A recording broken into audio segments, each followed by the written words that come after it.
کہ ولادت کا مہینہ شعبان کا مہینہ ہے. یہ مہینہ وہ مہینہ ہے کہ جس میں کسی بھی امام کی معصوم کی شہادت واقع نہیں ہوئی. شعبان کے مہینے میں آپ کو کوئی شہادت نہیں ملے گی.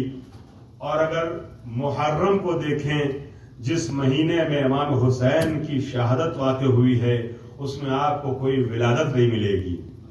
بات سمجھ میں آئی کہ حسین کی ولادت کے مہینے میں کوئی شہادت نہیں, حسین کی شہادت کے مہینے میں کوئی ولادت نہیں. گویا کہیں نہ کہیں مشیت کے سمجھانا چاہتی ہے جہاں حسین کی خوشی ہو وہاں کوئی غم نہیں, جہاں حسین کا غم ہو وہاں کوئی خوشی نہیں. سبحان اللہ. غور کر رہے ہیں آپ؟ تو عزیزان گرامی, اب ماشاءاللہ ٹھیک ٹھاک تعداد مومنین کی نماز گزاروں کی آ چکی ہے. تو میں ایک اہم رخ کی طرف آپ کو لے کے چلوں نبی کی حدیث کے سہارے. عزیزان گرامی, اکثر یہ سوال ہوتا ہے, یہ فکر آتی ہے ذہن میں کہ امام حسین کی شہادت کو 1400 سال گزر گئے اور آج بھی اتنی دھوم دھام کے ساتھ عزائے حسین منائی جاتی ہے, عزاداری کی جاتی ہے, اور پوری دنیا میں عزاداری حسین کا سلسلہ جاری ہے اور یہ سلسلہ بڑھتا ہی جا رہا ہے. اور مختلف قوموں سے تعلق رکھنے والے, مختلف سرزمینوں پہ بسنے والے, مختلف ملکوں میں رہنے والے سب عزاداری کر رہے ہیں.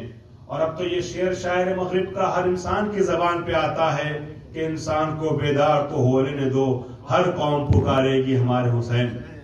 تو سوال یہ ہے کہ ایک جانے والا دنیا سے رخصت ہو گیا. ہم نے دیکھا بہت سے لوگ مظلومانہ بھی مارے گئے ہیں, بہت سے انبیاء اور اولیاء بھی شہید ہوئے ہیں. کسی کی شہادت کی یاد اس طریقے سے نہیں منائی جاتی. جناب یحییٰ نبیوں کی تاریخ میں اگر دیکھیں تو کئی ایک نبی شہید ہوئے. جناب یحییٰ یعنی جو جناب زکریا کے بیٹے تھے, جناب عیسیٰ کے زمانے کے نبی.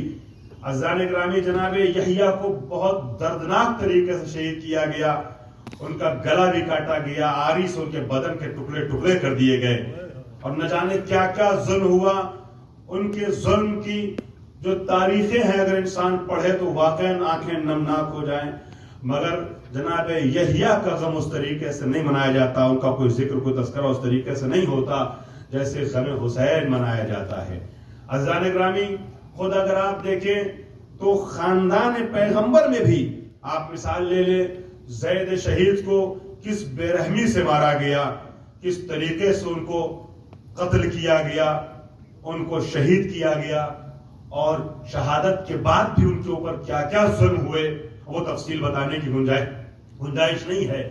عزیزان گرامی, بہت سے واقعات ہوئے حسین کے پہلے بھی, حسین کے بعد بھی, اللہ والوں کے ساتھ بھی ہوئے. لیکن عزیزان محترم, کسی کی عزاداری اور کسی کی یاد اس طریقے سے نہیں منائی جاتی جس طریقے سے حسین ابن علی کی یاد منائی جاتی ہے. جہاں اس کے سلسلے میں معصومین علیہ السلام کی مختلف حدیثیں ہیں, روایتیں ہیں. چنانچہ وہ روایت آپ نے سنی ہوگی کہ 8ویں امام جب دیبل خزائی کو بلا بلا کے مرثیے پڑھوایا کرتے تھے اور گریا کیا کرتے تھے, رویا کرتے تھے, تو لوگوں نے سوال کیا 8ویں امام سے کہ مولا آپ غم حسین اتنا کیوں روتے ہیں, اتنا کیوں اہتمام کرتے ہیں, اتنا کیوں گریا کرتے ہیں؟